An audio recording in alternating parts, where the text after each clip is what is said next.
Hello बच्चों, चलिए प्रश्न देखते हैं। हरे पादपों में बोरॉन सहायता करता है।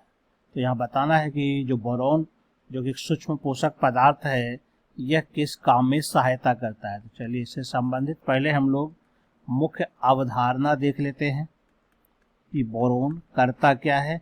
इसके बाद हम लोग विकल्प में उत्तर ढूंढेंगे। तो ये जो बोरॉन होता है, यह सूक्ष्म पोषक तत्व है पादप के लिए, यानी इसकी आवश्यकता 0.1 मिलीग्राम से भी कम आवश्यकता होती है प्रति लीटर। इसको मुख्य रूप से बोरेट आयन के रूप में अवशोषित किया जाता है, जिसको हम लोग लिखते हैं इस तरह से, या फिर B4O7-2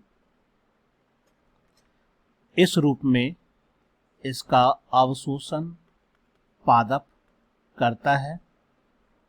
इसकी आवश्यकता प्रायः, इसकी जो आवश्यकता होती है वो प्रायः पत्ती को होती है और बीज को होती है।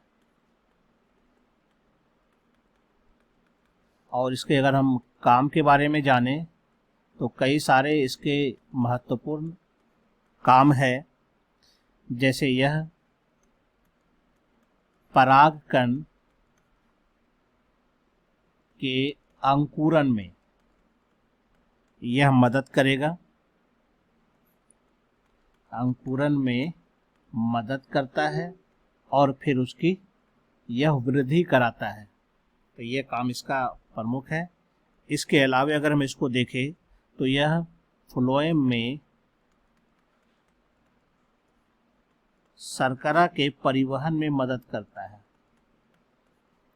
शर्करा के परिवहन में भी इसका मुख्य योगदान रहता है। इसके अलावा यह कैल्शियम आयन के उपयोग को बढ़ाता है, इसके कारण कैल्शियम का भी उपयोग हो पाता है।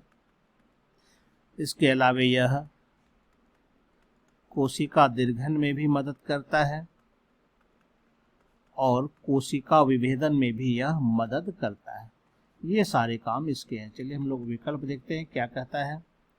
पहला कहता है शर्करा परिवहन में, बिल्कुल सही होता है। शर्करा परिवहन में यह मदद करता है। फ्लोएम में जब बना हुआ भोजन समाहित होता है तब यहाँ पर बोरोन इस काम में मदद करता है, यानी ये हमारा सही उत्तर है। बी में एंजाइमों के सक्रियन में, तो एंजाइम का सक्रियन नहीं करता है, ना ही इसका सहकारक के रूप में यह काम आता है। और प्रकाश संश्लेषण में इसका कोई योगदान नहीं है। यानी यहाँ पर जो सही उत्तर होगा इस चारों में से ए नंबर हमारा सही उत्तर होगा। आशा करता हूँ आप समझ गए होंगे। धन्यवाद।